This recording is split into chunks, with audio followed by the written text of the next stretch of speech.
Avant, les gens venaient sans papier, sans liste de courses et faisaient leurs achats un peu impulsifs, je vais dire, on les conseillait un peu.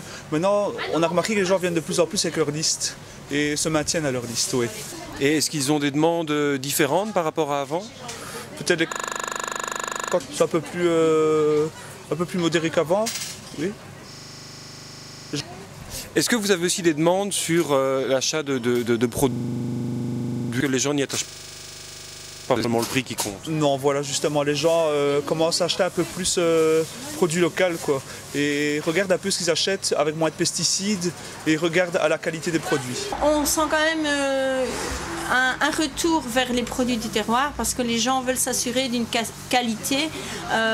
Déjà dans le sens de la traçabilité, dans un circuit court, on a quand même sans doute une clientèle assez ciblée. Et alors, je pense que certaines personnes qui arrivent chez nous ne sont pas trop en difficulté par rapport aux fins de mois.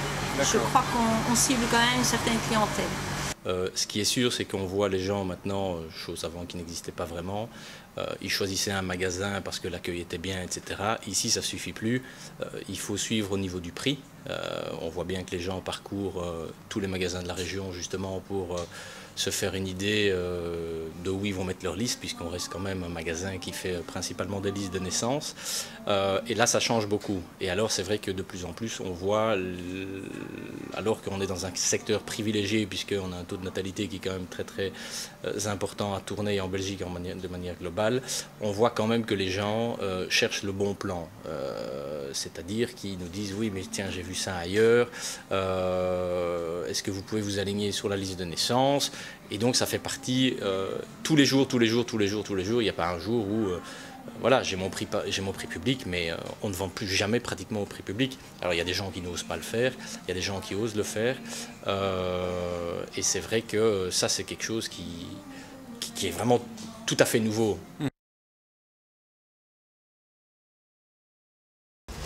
Disons qu'on fait attention.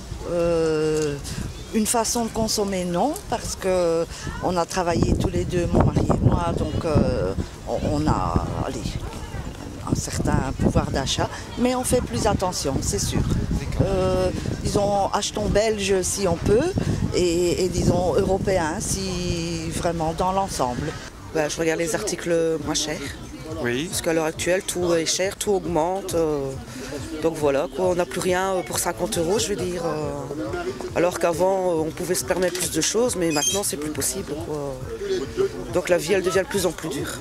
En général, je vais dans le supermarché, genre Aldi, parce que là, c'est quand même moins cher, et encore. Oui.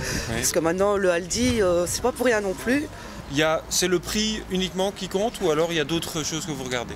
La qualité aussi quand même, parce que il n'est pas important d'acheter de l'extrême qualité, mais au moins une bonne qualité quand même pour une bonne condition de vie aussi. Ouais. Autant pour l'alimentation que pour on va dire l'essence de chauffage et tout ça, enfin le mazout de chauffage pour l'électricité aussi. Tout dépend aussi du prix bien sûr, mais bon la qualité compte. Généralement j'achète que du produit belge. D'accord. Que du produit belge parce que j'essaie surtout de faire fonctionner on va dire l'économie de mon propre pays, surtout en premier. Depuis quelque temps, est-ce que, avec ce qu'on entend, la crise, que ce soit la crise alimentaire ou quoi que ce soit, est-ce que vous avez changé votre façon de consommer? Oh oui, sûrement. À tous les niveaux. Hein. Parce qu'on est quand même à 5 à la maison. Donc pour l'électricité, pour l'alimentation, pour s'habiller, tout remonte. Tout, même les pharmacies, tout ça, la viande, tout remonte. Hein. Vraiment à un point, on se demande si à la fin du mois on va y arriver, quoi. Avant on avait le chariot qui était plein, pour 100 €, ben maintenant on a la moitié, et encore, sans la viande. Nous, on est une famille, donc on est à 6, donc c'est clair qu'on regarde à tout. Hein. C'est pas évident, il faut la consommation pour tout, pour la nourriture, pour l'électricité, pour le chauffage, pour tout, quoi.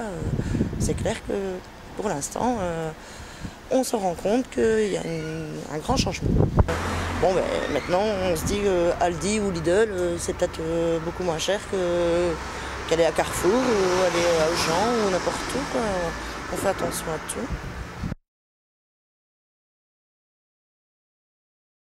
Est-ce que depuis quelques mois, avec ce qu'on entend, la crise, est-ce que vous avez changé votre façon de consommer?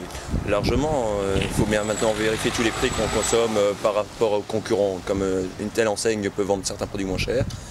Et moi je suis capable de faire 5 à 6 magasins différents pour pouvoir payer moins cher tout ce que je consomme, y compris dans mes factures énergétiques ou quoi que ce soit, comparer toujours les fournisseurs. Il y a une beaucoup plus grande difficulté chez les jeunes. Ça, c'est sûr et certain. Les jeunes, maintenant, sont obligés de travailler à deux. Nous avons des amis avec des enfants de même âge, et petits-enfants de même âge. Et je vois que nous, quand on travaillait, quand on avait 30 ans, c'était beaucoup plus facile déjà pour trouver un travail. Si on avait envie de changer de travail, on pouvait. Il y avait, même pour gagner 1000 francs en plus, les gens changeaient. Maintenant, les jeunes sont contents quand ils trouvent du travail. Et souvent sous-exploité, quoi. Donc, je ne sais pas si... Je ne suis pas très optimiste. Hein. Très bien, madame. Merci beaucoup. Au niveau des CPAS, on remarque qu'on a énormément de demandes par rapport à des sanctions au NEM, donc déjà par rapport aux demandeurs d'emploi de longue durée qui sont sanctionnés et qui se retrouvent sans ressources et donc forcément font une demande au CPAS.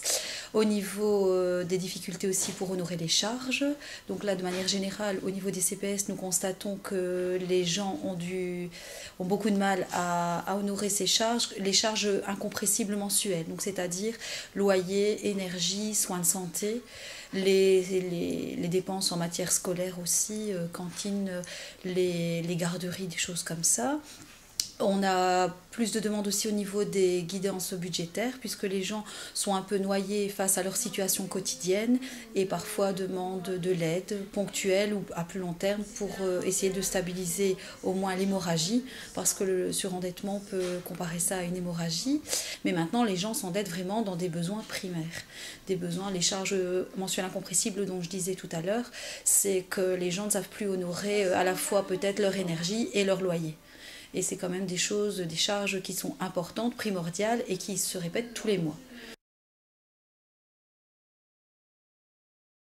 Qu'est-ce que vous pensez que la Belgique, l'État, la Wallonie ou le politique devrait faire pour soutenir la consommation des gens ou le pouvoir d'achat? Si vous étiez ministre, vous, qu'est-ce que vous feriez? Disons, il faudrait faire ça. Il faudrait déjà soutenir tout ce qui est locaux, déjà, faire un label de qualité, déjà, oui, pour que les consommateurs puissent se repérer. Et alors, oui, faire fonctionner plus le local. Certainement abaisser les taxes pour les indépendants, peut-être, les petits indépendants. Un coup de pouce vis-à-vis du logement, un coup de pouce financier. Je ne demande pas non plus des 1000 et des 1000 d'euros, mais juste pour pouvoir être indépendante, pour pouvoir survivre toute seule et pas dépendre de l'un ou de l'autre. D'accord. Je baisserai les loyers, moi. Ouais. Les loyers des logements. Parce qu'il y a des logements... moi, on a un logement, on paye quand même 600 €. Si vous aviez une baguette magique, vous êtes première ministre pendant une journée, qu'est-ce que vous faites? Qu'est-ce que je fais? Mon Dieu. Je mets tous les ministres de côté. Vous n'avez plus confiance dans le politique? Ah non, pas du tout. Pourquoi? Plus du tout. Ça ne sert à rien. La politique, elle ne sert plus à rien. Elle n'avance à rien de toute façon. C'est comme ça. On se rend bien compte, tout le monde, que de toute façon, tout le monde doit vivre avec ce qu'on a. Et que ce n'est pas les politiciens qui vont faire quoi que ce soit pour nous, quoi. Personnellement, je ferais augmenter l'économie du pays en promouvant les valeurs sûres de notre pays, y compris les marchandises que nous proposons. Et je dirais quand même déjà mettre moins de taxes dessus pour pouvoir mieux les vendre. Vous avez encore confiance dans le politique? Pas trop. Pas trop? Pas trop. Si j'avais le droit de m'abstenir de voter, je crois que je le ferais parce qu'on aura beau voter, rien ne changera pour l'instant. Et c'est pour ça que vous n'avez pas confiance? Vous pensez que personne ne propose de changement? On nous propose tellement de changements, mais on agit, on va dire, que très rarement. Le gros souci est là, on agit trop rarement.